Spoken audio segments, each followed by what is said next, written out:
at school, and he kind of showed us that, he had influences when he was coming up, and then when he came out into his career, he had new influences that he was now wanting to make that change. So that's impressive.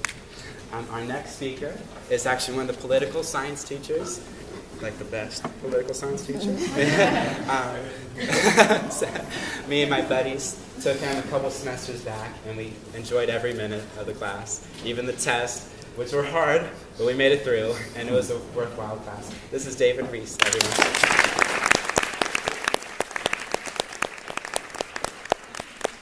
First of all, I want to say that I'm very humbled to be here.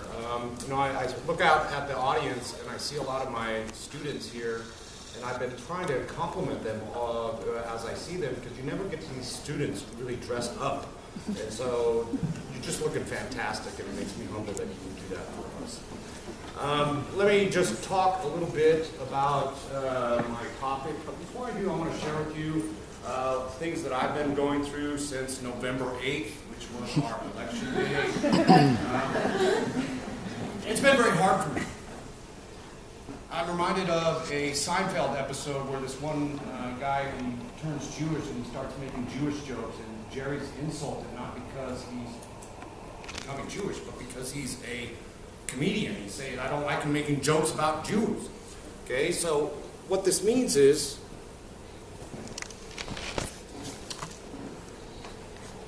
well, since the election, I've been having panic attacks, anxiety attacks, because I know things a little bit more in depth than most other people.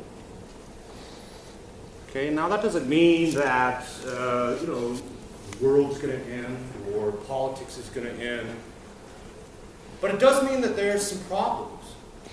And as I was going back to my classes to confront my students, one of the things that I was thinking about is how to explain this to them. How to explain what's going on. And then I realized that throughout the entirety of my class, I have been explaining things. Except I've been explaining the symptoms. And I think that's really what's going on in the media right now as they cover what's going on about the election and the election results. We're talking about, I see a theme beginning to emerge here from my fellow speakers, and that is the sense of community. Because yes, there's all these symptoms about division, and there's a lot of symptoms about us kind of at each other's throats and not getting along very well. You can just certainly look at the protests and the riots out there. Well, those are symptoms of a larger thing going on in America. And I wanted to share that with you because right now I have a hard time finding hope. But I realize you don't need to find hope. You can create hope. And so through my talk today and how I'll leave you out, hopefully you can adopt this simple strategy that I share with my students every day that they are with me to try to address something personally that you can do every day of your life that will begin to turn around our broken political system. Okay, so I'm going to share with you, I've never used one of these things here. Okay, first of all, to situate you, I need to talk a little about how I approach what politics is. It's not this earth-shattering mystery thing out there. It's just this way, as I tell my students, how you balance the self-interest versus the common interest. And all this means is that all of you are selfish actors. Okay, you're a human being. You try to live your life for you. And you're trying to do certain things. But fortunately or unfortunately for you, you don't live in a vacuum. You live with other people. And somehow, in pursuing what you're doing in your life, you have to set aside your ego sometimes and begin to think about someone else. And so politics is the way that we do this, balancing how we think about the world and the things that we're trying to do, and also thinking about other people and thinking about the common interest of us all. Okay, so unfortunately nowadays, again, we're looking at the deeper cause here, not the symptoms, but the disease. And that is, in America, we have gone too far in the self-interest. We have become very narcissistic. We have become very atomized. I often ask this of my students, do you guys even know your neighbors? How on earth can we attempt to tackle the enormous problems that our country is facing if we can't think about one another? You know, unfortunately for me, I'm a little different than most people in that I'm always concerned about the other person, the other side, the other position. Okay, but I think Americans right now are having a hard time thinking about the other, putting themselves in someone else's shoes. This is why it's become easy to always paint those others as the problem in American politics. Okay, I look at my problems finding a job, and it's got to be those other people out there that are causing the problem. And so we need to just get rid of them. Okay, now obviously social media is compounding this problem. I'm sure some of you are going through this. Okay, I'm actually relying upon my students right now. This is the one time that I tell them that they'll know more about current events than I do because I'm not paying attention. Just too much division out there. I'm sure some of you have been on your Facebook finding problems, being befriended by others. Okay, well, what this means is there has also been a significant decline in our common interest. How we think about one another is being reduced because we're so wrapped up in ourselves. Okay, so where this is heading is something that I talk about in my class, and I'm going to reference a book here called Bowling Alone. Okay, and Bowling Alone is when Robert Putnam, the author here, he's the world's foremost expert on democracy. He applies his expertise to America, and this book is written in the late 1990s, early 2000s, and everything that he's talking about is even more profound now.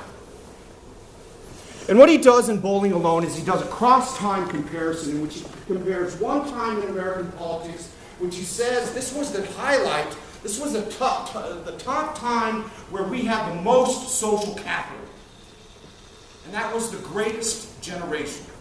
If you've never heard that terminology, the greatest generation is the generation that lived through the Great Depression and World War II. And the reason that they were great is because they were able to accomplish so many great things. They dug us out of the Great Depression. They successfully prosecuted World War II to victory. After the Second World War, they rebuilt the international and American economy through the Marshall Plan and elsewhere. And the reason why they were such a great generation is because they had so much of an interest in the common interest. And the reason why is because of the shared experience of World War II. That was the last conflict that we were actually asked to sacrifice for. We were told to use create a victory garden so we could have more food to send to the troops. We were told to do without certain consumer goods so our troops could do with more. And when we were asked to sacrifice, that made us feel good about one another. It allowed us to begin to see ourselves in the other. And so he uses this metaphor of bowling. He says, look at how people bowled back in the day of the 40s and the 50s. They joined things. They joined leagues. They joined teams. And through that process, they encountered the other. You may form a bowling team comprised mainly of your friends. And we tend to surround our friends with people who share similar political values to us. Okay, but when you go out and bowl in a league, you're going to encounter another team that is going to have perhaps a different political position than you do, or is a different religion than you are. And you're going to sit down and you're going to bowl. And you're going to have drinks. And you're going to have a good time. And you'll begin to say, well, you know what? I see myself in that other person over there. I see myself in that other party, that other position, that other side. And people in the greatest generation put themselves in positions to encounter the other.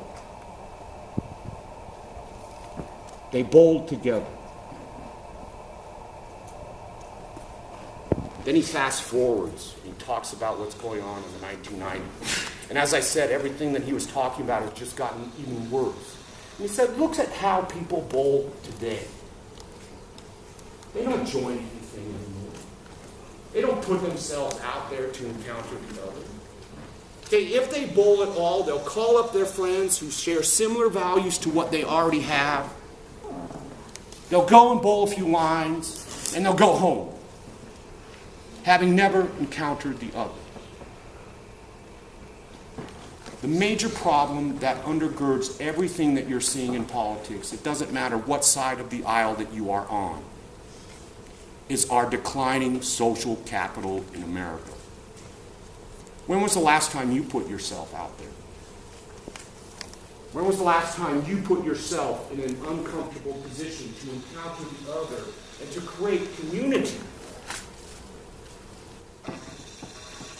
Okay, this problem is being writ large. Okay? The other book that I was reading, because I'm not reading current events because it's just too much for me right now, okay, is this other one called The Big Sort. And this is kind of what we're talking about, kind of writ large. And that nowadays, rather than to expose ourselves to the other, we are trying to purposefully create a world for ourselves in which we never hear anything other than what we're comfortable hearing. I like to talk about the media bubble, where we're looking for our news consumption that is going to reinforce. Okay, if we're on one side of the aisle, we're just going to look for that information that's going to reinforce what we already believe.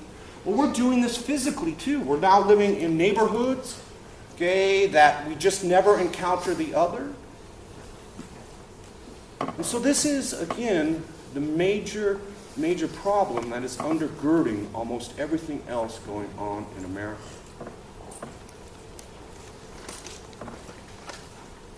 Written in an even different way. Okay, this goes all the way back to 1985. And as Joel Garrar says, that if you could kind of superimpose the map that you are seeing about the Electoral College onto this, you'd probably see some overlap. Okay, so not only is this happening individually in that we're not being able to see each other in each other's eyes, but it's happening at a regional level within the places that we live, and it's happening at a national level.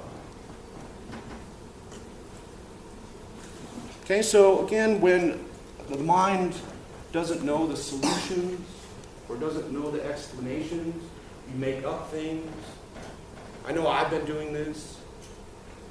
And it makes us stressful when we can't explain things. You know, at the beginning of the semester, I told my students that, you know, most people would think that it's a political science professor's dream to be teaching during an election. But for me, it was a nightmare. Not as an American, but as a political scientist.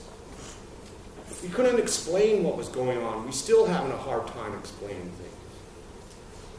Okay? And that's what I'm trying to do for you. Fill in that gap there so you can process what's going on in a little better way.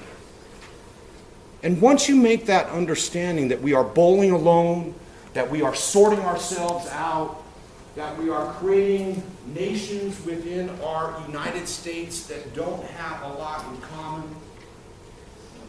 And once you understand that, it's like, you know, I think one of the reasons my students enjoy coming to my classes is because I don't have the capacity to tell anything but the truth.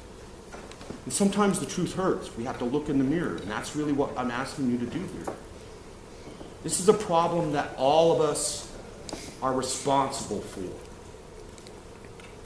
And there's a simple way to begin to turn it around. Okay, every day when my students leave me, I give them a simple sign-off. And everyone who is in this room and has been in my class knows what it is. I still get students sending me things. I had one student that wrote this on as a bumper sticker on her car. And that is use your turn signal in the common interest. Use your turn signal to indicate to other people that you care about them. Listen, you never, I hope, use your turn signal to indicate to yourself which way you go. Okay, when you use your turn signal, to me, it's almost the perfect selfless act. You're saying to someone who's a complete stranger, I care about you. I don't know you from nothing. I'll probably never see you again in my life. But you're a fellow traveler on the planet. You're a fellow American. You're a fellow human being. And I don't want to see anything bad happen to you. So I'm going to indicate that I'm turning here, so we need to slow down so we don't get in an accident and nothing bad befalls us. And I want you all to, throughout the rest of your time, next couple days, notice how very few Americans use their turn signals. That's the indication of the deeper problem that I'm talking about. When you don't use your turn signal, you're telling other people, F off! I don't care one whiff about you. I'm so wrapped up in my own personal life that I have to keep texting my friends, what are you doing tonight? I don't know, what are you doing tonight? Besides, if I use my turn signal all the time, I might burn out my light bulb earlier than it might otherwise burn out. And that's going to cost me $1.50, and you're just not worth it. So let's come full circle. If we can't even rub two brain cells together and lift a lever on a car to indicate to which other we're going to turn, how are we going to address the issues that confront us as a country? How are we going to address the massive problems that our country faces when we are so divisive? And the reason why we're divisive is because we bowl alone. When was the last time you put yourself in an uncomfortable position to encounter the other and create community? Just think about these so-called nanny laws. Something that makes me crazy all the time, crazier than I already am. Okay? Don't text and drive. Whenever I see someone texting and driving, I swear there's going to be steam coming out of my hairy ears. No one, especially government, should have to tell you to hang up your phone and concentrate on the road. That's the problem. We're too narcissistic. We're too wrapped up in everything. We can't set aside our ego anymore. It's one of the things that's going on as all the things people I showed you have talked about. We're sorting each other out. And so this election has encapsulated the larger problem that's going on with American politics. Okay, and so yes, it can look pretty bleak out there. Yes, you can be unsettled. Okay, I remember going to bed on a Tuesday night, not that I slept very much at all. Okay, I basically, on cable neutral now, I didn't watch anything. I knew two things going in when I was trying to sleep on election night. And that is that Donald Trump had won the presidency and that pot had been legalized. And I thought to myself, man, it's great that those two things happen together.